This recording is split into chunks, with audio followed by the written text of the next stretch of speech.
Hello there, my name is Brian Maitland. I'm a lone parent raising 3 children.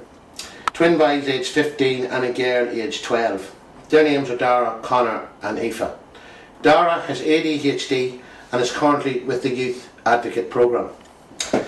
My worst days at school were at national school. You'd be bullied 24/7 at school in them days, and teachers didn't seem to want to know when you told them you were being bullied. I was subject to this bullying from first class until I left primary school. The teachers did not listen. I was kicked around the schoolyard, beaten up against walls. And in the classroom, if you were a little slow in learning, you either caught up or were left behind. My early school years were ones I care not to remember. My best days at school were at post-primary. It was a whole new world. No bullying at school, post-primary at all. We had great teachers who were willing to help you if you had a problem.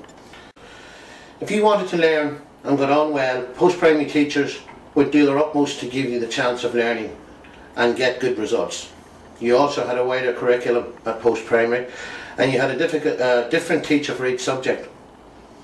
Post-primary years were the best years of my school life. I had some great times.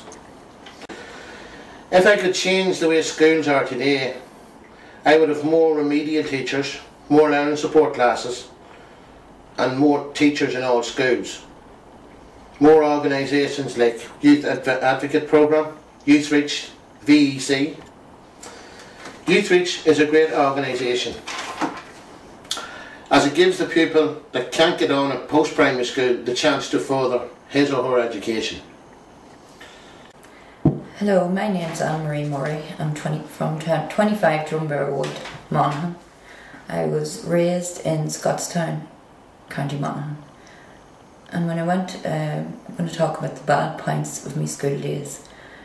In primary school, I didn't do so well because myself and my family were bullied by the other children and the teachers.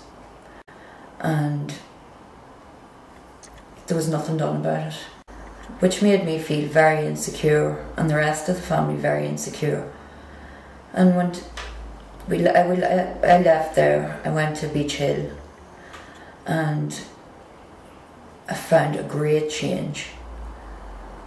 You know, with all the rest of the children, they're so open and so honest and very friendly.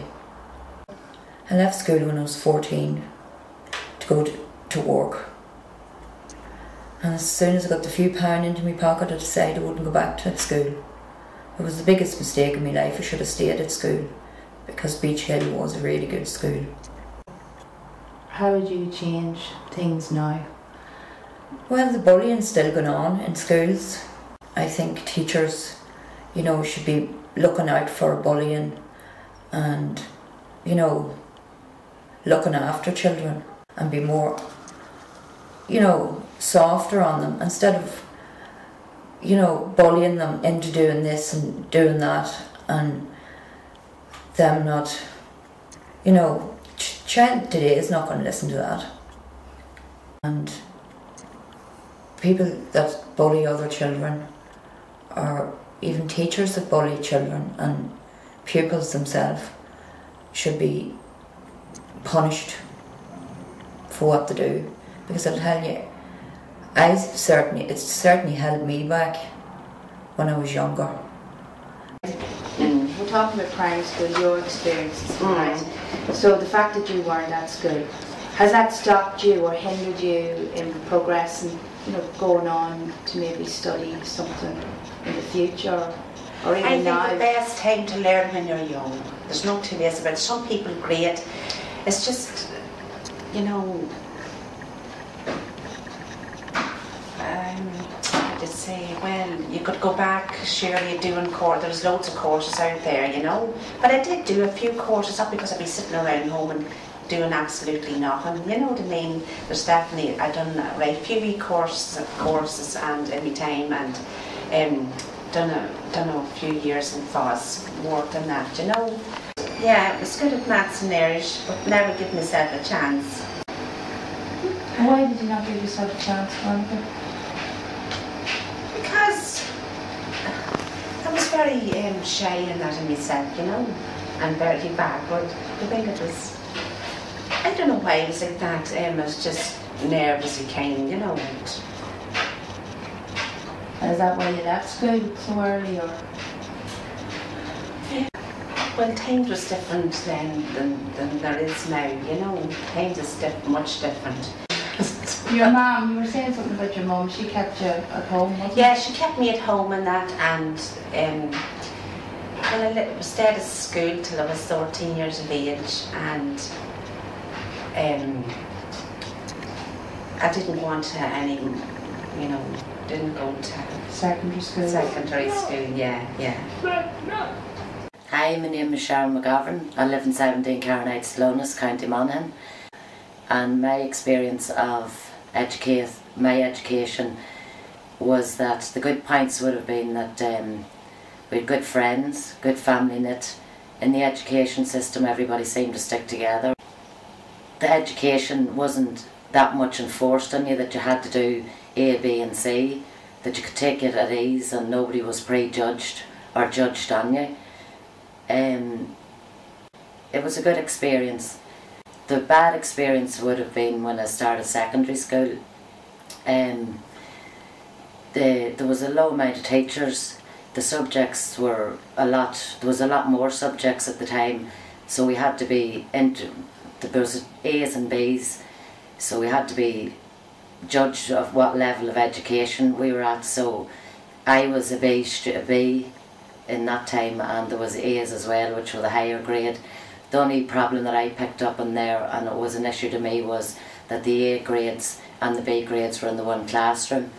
And being there for a while, I noticed that the teachers seemed to have more interaction with the A students, and the B students were all left to one side. The A's were all segregated to the other side, but in the same room.